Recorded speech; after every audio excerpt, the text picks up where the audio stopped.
প্রিয় viewers, welcome back to Homer's kitchen. আজকে share করছে দুধের রসে ভেজানো নরম তুলতুলে মালাই কেক।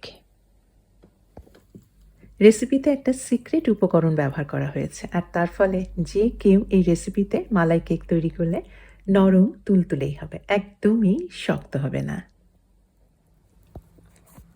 আমি নিয়েছি 250 গ্রামের মতো টক দই, বা কাপের মাপে প্রায় 1 কাপ পরিমাণ টক দই। ভালোভাবে ফেটিয়ে নিয়ে ভেঙে দিলাম একটা ডিম। ডিমটা রুম টেম্পারেচারে আছে। কেক তৈরি করার সময় সবসময় চেষ্টা করবেন এই উপকরণগুলি যাতে রুম টেম্পারেচারে থাকে। একদম ঠান্ডা বা ফ্রিজ থেকে বার করে সঙ্গে সঙ্গেই ব্যবহার করবেন না। ডিম ফেটতে ফেটতেই দিয়ে দিলাম 1 টেবিল চামচ পরিমাণ ভ্যানিলা এসেন্স। ডিমের সাথেই ভ্যানিলা এসেন্সটা ভালোভাবে মিশিয়ে নিয়ে ফেটিয়ে নিচ্ছে বলে এই কেকের ভেতরে ডিমের কিন্তু কোনো গন্ধ থাকবে না। ডিমটা খুব ভালোভাবে মিশিয়ে নেওয়া হয়েছে। এখন এর মধ্যে কিছু শুকনো উপকরণ মেশাবো। আধা কাপ পরিমাণ দিয়েছি পাউডার চিনি। নর্মাল চিনিকে আপনারা পাটায় পিষে অথবা গ্রাইন্ডারে গ্রাইন্ড করে একদম মিহি পাউডারের মতো করে নিতে পারেন। পাউডার চিনি ব্যবহার করার জন্য কিন্তু এই কেক নরম তুলতুলে হবে। 1 কাপ পরিমাণ দিলাম সাদা তেল। আপনারা যে কোনো ধরনের তেলই ব্যবহার করতে পারেন। অলিভ অয়েলও দিতে পারবেন, বাটার বা মাখনও দিতে পারেন, ঘিও দিতে পারেন। তেলের পরে আরও একটা লিকুইড দিয়ে দিলাম।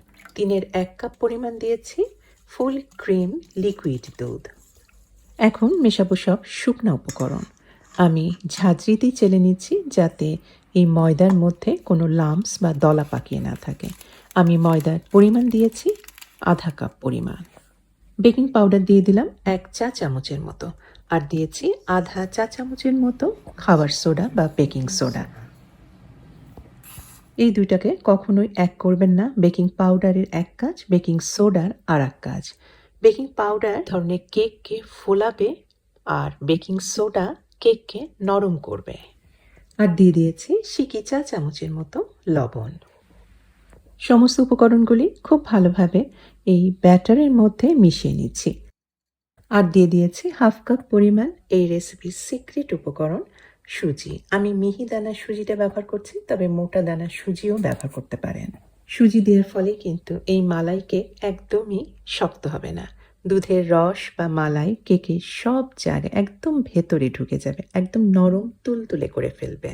আর মেশানোর পরে আমি দিয়ে দিয়েছি 1 টেবিল চামচ পরিমাণ এটা নারকেল কোড়া। আপনারা ফ্রেশ নারকেল কোড়া ব্যবহার করতে পারেন। আমি ব্যবহার করছি শুকনা নারকেল কোড়াটা।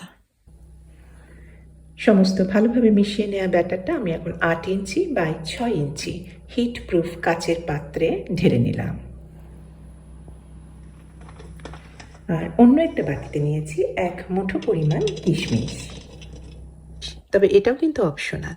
আর এটাতে আমি কিছুটা ময়দা মাখিয়ে নিয়েছি। অতিরিক্ত ময়দাটা আবার ঝাঁঝরিতে ভালোভাবে ঝেড়ে নিচ্ছি। এটাই এখন উপরে ছড়িয়ে দিলাম। ময়দা মাখানো কিশমিশগুলি মালাই কেকের উপরে দিয়ে এটা আমি এখন স্টিম করব। চুলায় বড় একটা হাঁড়িতে যথেষ্ট পরিমাণে পানি দিয়ে দিয়েছি। পানিটা ফুটতে থাকবে। ফোটার সময় যখন বাষ্প তৈরি হবে, সেই বাষ্পে এই কেকটা রান্না করব।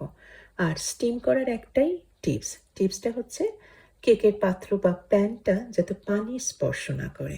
এটা শুধুমাত্র স্টিমে বা বাষ্পে রান্না হবে। আমি বিভিন্ন রকমের জোগাড় যন্ত্রণা করে স্টিম করছি। কখনো পাত্রটা উঁচু হয়ে যাচ্ছে বলে বড় ঢাকনা রাখতে পারছি না।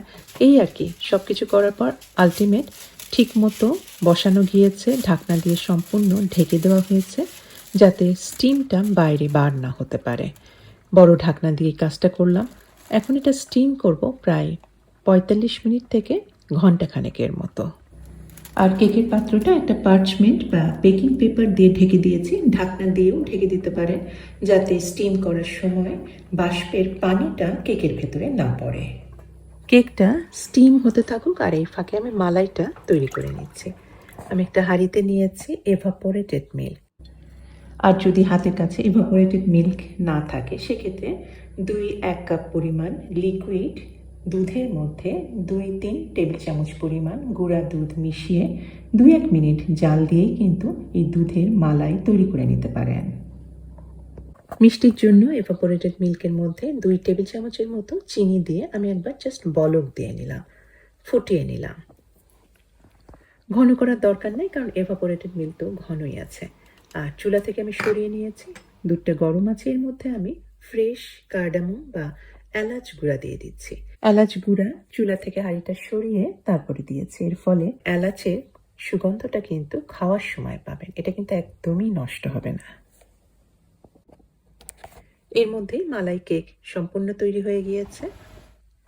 চুলা থেকে সরিয়ে নিয়ে এই গরম মালাই কেকের উপরেই তৈরি করে রাখা দুধের মালাইটা ঢেলে দিলাম। সম্পূর্ণ দুধটাই কিন্তু সঙ্গে সঙ্গেই চুষে নিচ্ছে। আর ডেকোরেশনের জন্য আমি পেস্তা গুঁড়া বা পাউডার আমি নিজে তৈরি করে নিয়েছি গ্রাইন্ডারে, সেটাই ছিটিয়ে দিচ্ছি।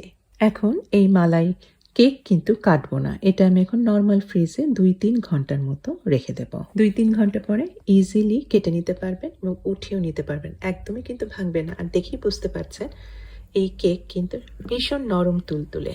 দুধের রস বা মালাই কেকের একদম গভীর পর্যন্ত ঢুকেছে। অবশ্যই তৈরি করে নেবেন, সামনে ঈদের সময় তৈরি করে আগে থেকে তৈরি করে নর্মাল ফ্রিজে রেখে দিতে পারবেন। আর রেসিপি যদি ভালো লাগে তাহলে অনুরোধ করব অবশ্যই আমার চ্যানেলকে সাবস্ক্রাইব করে আমার চ্যানেলের সাথেই থাকবেন। তাহলে আজকে এখানেই শেষ করছি, সবার সুস্বাস্থ্য আর কল্যাণ কামনা করে। আমি হুমায়রা, আল্লাহ হাফেজ।